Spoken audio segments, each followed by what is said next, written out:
In digital Marathi, जनतेच्या हक्काचं व्यासपीठ। उल्हासनगर 141 विधानसभा मतदारसंघात कर्मचाऱ्यांना आज ईव्हीपॅड साहित्याचं वाटप करण्यात आलं। 20 नोव्हेंबर रोजी होणाऱ्या मतदान प्रक्रियेसाठी निवडणूक कर्मचारी सज्ज झालेत। 260 मतदार केंद्रांवर आणि साहित्यांचं वाटप करण्यात आलं। निवडणूक प्रक्रियेसाठी 1500 कर्मचारी तैनात करण्यात आले। तसेच दिव्यांगांना देखील आपल्या मतदानाचा हक्क बजावता यावा यासाठी व्हीलचेअरची देखील सुविधा उपलब्ध करण्यात आली आहे।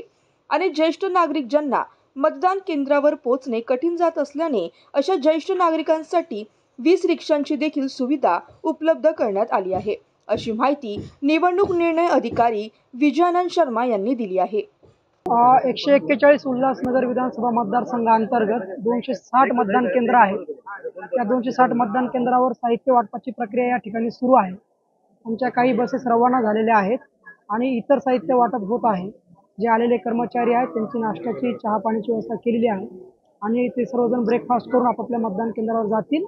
तदनंतर सगळे सेक्टर ऑफिसर त्या मतदान केंद्रावर भेटी देऊन जे कर्मचारी पोहोचलेले आहेत त्यांच्याशी ते चर्चा करतील आणि या ठिकाणी ही साहित्य वाटपाची प्रक्रिया सुरू आहे। आता 2,81,000 एवढे आपल्याकडे मतदार आहेत आणि या ठिकाणी आपण साधारणतः 1500 कर्मचाऱ्यांची आपण नियुक्ती केलेली आहे।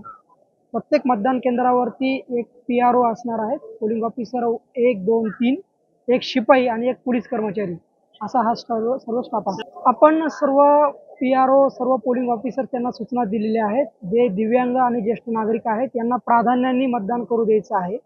त्यांची यासाठी आपण व्हीलचेअरची देखील त्या ठिकाणी व्यवस्था केलेली आहे। प्लस जे ज्येष्ठ नागरिक मतदान केंद्रापर्यंत येऊ शकणार नाही त्यांच्यासाठी आपण 20 रिक्षा मार्फत देखील त्यांची वाहतूक करणार आहोत। सर्व नागरिकांना या ठिकाणी मी आवाहन करेल, विनंती करेल की आपण सर्वांनी उद्या सकाळी 7 ते सायंकाळी 6 वाजेपर्यंत मतदान केंद्रावर येऊन कृपया आपलं मत नोंदवावं। आपल्या सर्वांचं मत जे आहे ते अत्यंत वोट जे आहे ते अत्यंत महत्त्वाचं आहे। तरी सर्वांना मी आवाहन करतो की प्लीज सर्वांनी या आणि मतदान करा।